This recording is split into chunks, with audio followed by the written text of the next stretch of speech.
Hello friends and welcome to Zonadiscgolf.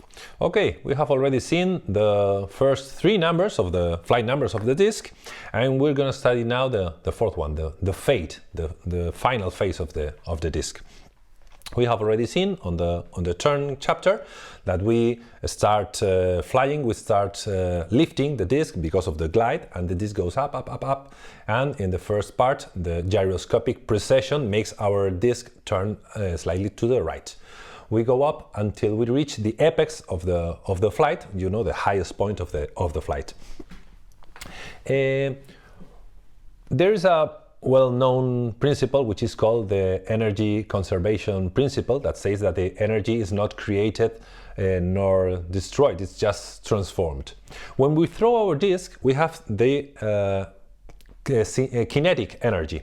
That is because of the speed of the disc. Kinetic energy is 1/2 times the mass times the velocity squared. So it's important to have a heavy disc, but it's more important to throw it very fast. When we go up, up, up, up, part of the energy is wasted, it's transformed because of the air resistance, the air drag, the first of the four numbers. It's transformed into heat. We heat the atmosphere very, very slightly, but we lose that energy in heat and slightly in sound, okay, but mostly in heat. So we lose part of our energy and we reach the apex of the trajectory. And in that moment, let's say we are at 10 meters high, we have some kinetic energy. We have lost, we are not at 80 kilometers an hour. Let's say we are 30 kilometers an hour now. We have less kinetic energy, but now we have some potential energy. The potential energy is because of the height of the body. It's mass times gravity acceleration times the height. Okay, so what we do is transform part of that kinetic energy. We invest it in potential energy. We have money, we have dollars, but we exchange it into euros. So we have dollars or euros, we have money, and maybe in one form or the other, but we just transform that energy on different kinds. Once we are on the apex of the trajectory, we don't go up, we don't go down. We're in gravity for a moment.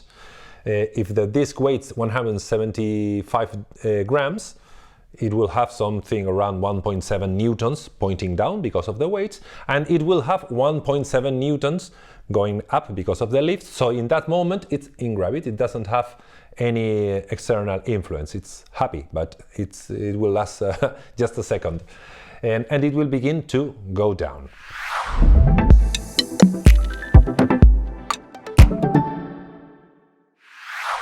What happens now?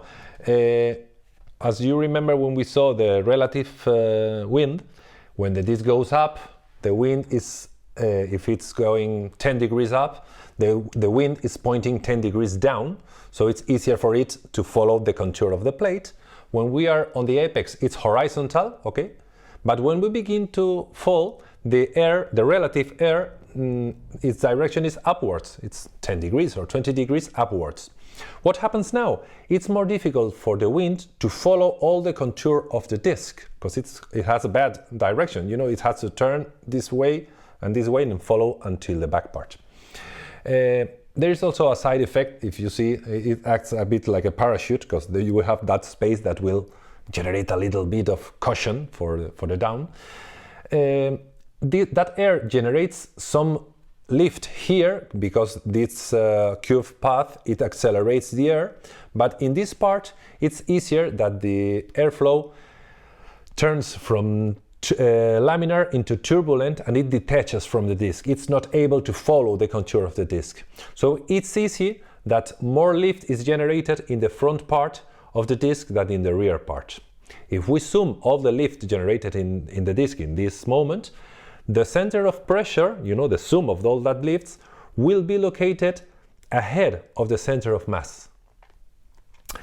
If you take a string and you pull down the weight of the disc, and you take another string on the center of pressure, and you try to lift from here, what does it happen? It wants to lift the nose, okay? It's the opposite that what happened in the first part, in the turn phase. But remember the gyroscopic effect, the gyroscopic precession. the disc is lazy. If we try to raise the nose, because it's spinning, it will apply that force 90 degrees later in the direction of the turning. So if we try to lift the nose, what happens is that it lifts the rear part of the disc. And what happens? We have just discovered the fate of the disc, because the lift is now located mostly on the front part.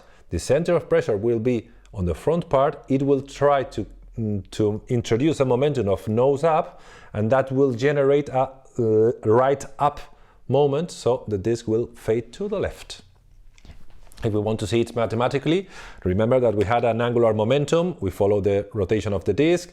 With our fingers and our thumb, we have the angular momentum pointing downwards, and now we want to lift the nose, so with our right hand we follow the movement, and now our thumb points to the right, so you have a long arrow down and a short arrow to the right. The zoom, we make the diagonal, and now the axis, you see that it slightly tilts to the right, so the disc tilts to the left. Okay, so basically it's the same process that it happened in turn, but on a different phase of the flight. When you see it, it seems like the fade is stronger than the turn.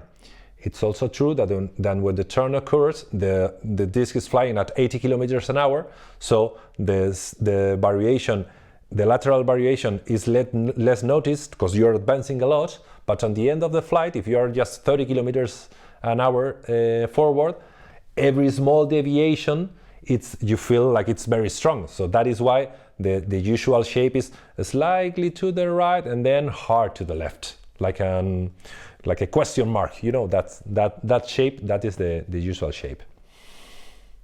Okay, it's cool. Okay, now we have already seen the 4 flight numbers. We have understood that the fade and the turn is just the same thing. It's the gyroscopic precession applied to different moments of the flight path. And now we are able to see, we are going to make some extra chapters with more advanced stuff, analyzing the effects on the flight of the disc, of the air density, air temperature, what happens with the weight of the disc, if it's true that lighter disc will go farther or not, or what happens when we use a lot of disc, why does it turn more understable.